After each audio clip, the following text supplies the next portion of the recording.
Ubisoft is a weird company, for a lot of reasons, but the reveal of Assassin's Creed Rogue as a last-gen only title that will hit over a year after the release of current-gen consoles got me thinking about how the approach to cross-generation releases has changed over time. The launch of new consoles has always been a strange time for games.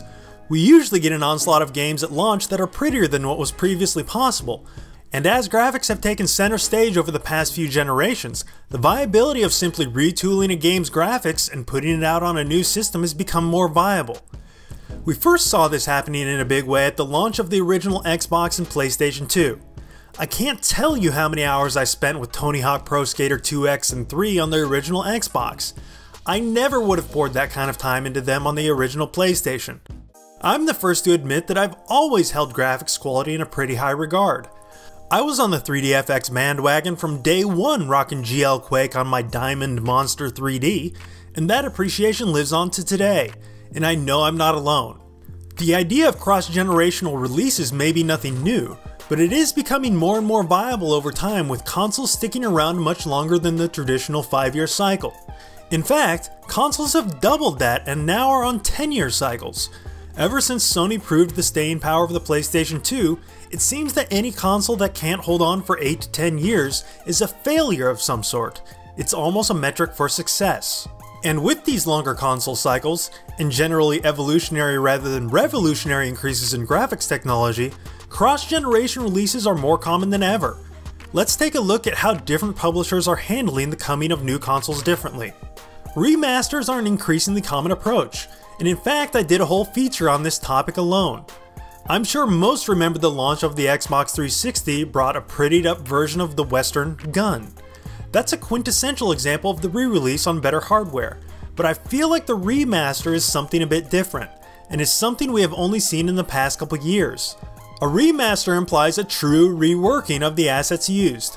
Higher quality textures, better models, new graphics techniques, a higher frame rate, higher resolutions, all of this stuff.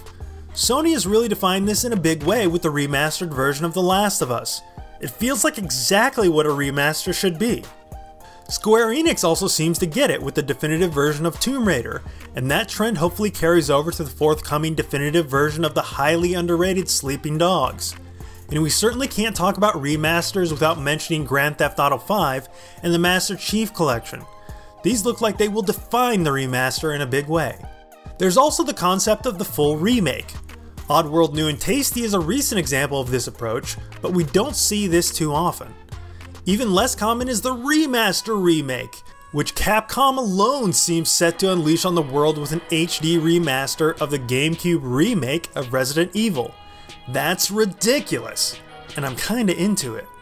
Ubisoft is taking a pretty unique and somewhat baffling approach to supporting new and older consoles alike with its big franchises. Watch Dogs went the traditional route earlier this year with a cross-gen release which unsurprisingly disappointed technically across the board, but they are looking to avoid that with Assassin's Creed this year. Assassin's Creed Unity will be new-gen only, and it looks the part. Surprise, surprise. When a game is built without having to accommodate 8-year-old hardware, it can do a lot more. But Ubisoft doesn't want to miss the huge chunk of market that is still playing on their Xbox 360s and PlayStation 3s. So they've opted to create a wholly unique game for the previous gen of systems. In a way, this is almost commendable, but it's not really as customer-centric as it may seem. People who have not moved to the latest and greatest can still get a brand new experience in the franchise they enjoy, and the core audience doesn't have to suffer a throttled experience chained to last generation of technology. But it's also a shrewd business decision.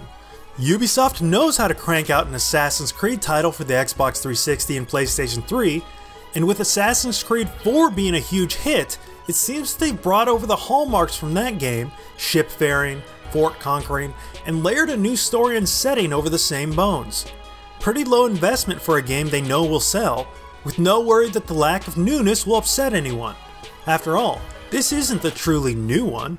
Oh, and you can almost certainly count on a remastered version hitting Microsoft and Sony's respective download services early next year when the release calendar is devoid of big releases. In a world with fewer and fewer AAA games due to budgets heading into the stratosphere, I'm glad to see games getting a second chance to put their best foot forward. And I like revisiting classics. I'm just gonna keep saying this until it happens.